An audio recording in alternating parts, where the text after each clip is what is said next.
In this section, we're going to practice multiplying and dividing real numbers. We're going to review some rules about it, get some practice, and do some error analysis with simplifying some algebraic expressions. So first off, let's look at our rules for multiplication and division. You've undoubtedly seen these before, and you know your basic multiplication tables.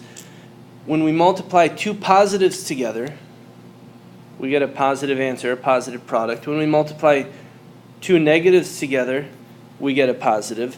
And when we multiply two numbers with different signs, positive, negative, or a negative, positive, we get a negative product. So same signs when we multiply, we get a positive product.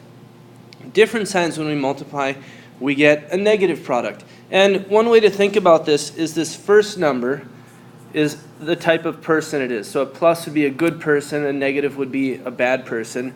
And then the second number that we're multiplying, that's whether or not that person wins or loses. So plus would be they win, minus would be they lose. So let's see what that means.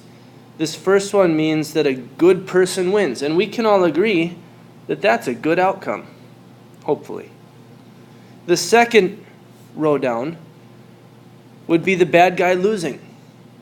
Bad person losing, and that would also be a good thing. We like it when the bad person loses.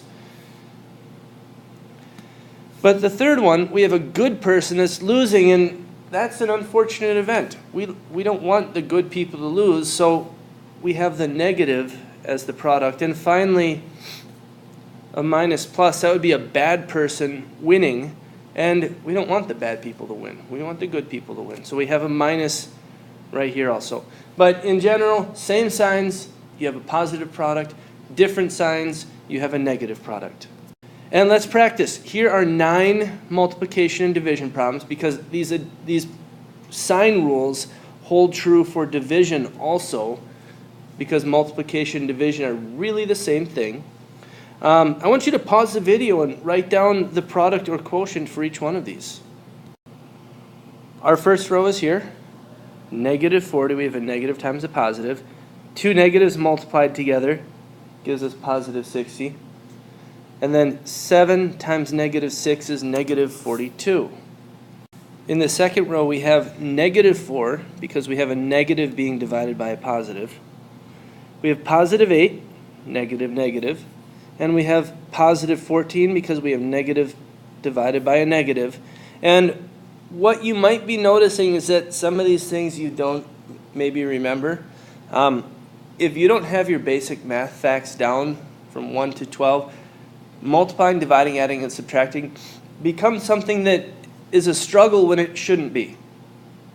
If you don't know those values, you need to go out and find some flashcards, get an app for your phone, do something to help yourself out. Worry about the bigger mathematics that are coming instead of worrying about, can I multiply 4 times 8?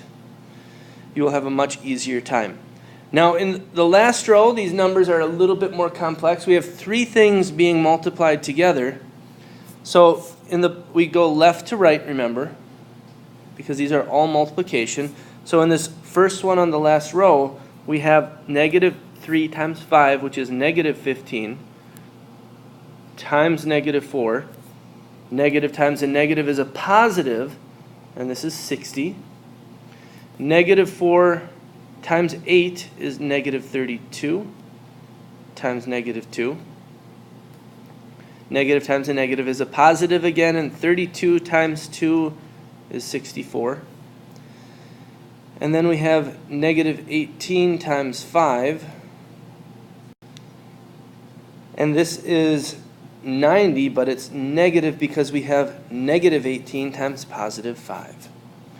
If these are things you struggle with, again, get those flashcards. Get working at knowing your basic multiplication and division tables. It will help in the long run. So pause the video and decide if each of these statements are true or false. So if x is negative, then x squared is positive. So x squared means multiply by itself, so we would be doing a negative number times a negative number. So yeah, this is true. because a negative times a negative is a positive. If the product of three numbers is positive, then all three numbers must be positive. So can you think of a way that this wouldn't be true? And I hope that you're thinking a negative times a negative times a positive in some order, because a negative times a negative gets us positive, then times another positive, so this one is false. If the product of four numbers is 0, then at least one of the numbers is 0. And that is absolutely true. The only way that you can multiply things together and get 0 is if one of those numbers is 0, regardless of how many there are.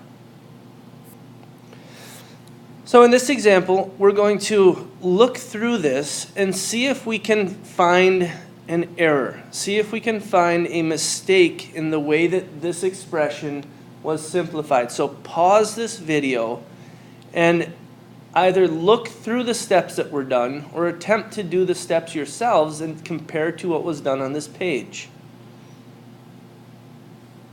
So hopefully you've had a chance to process this. And let's go through step by step to see what's going on here.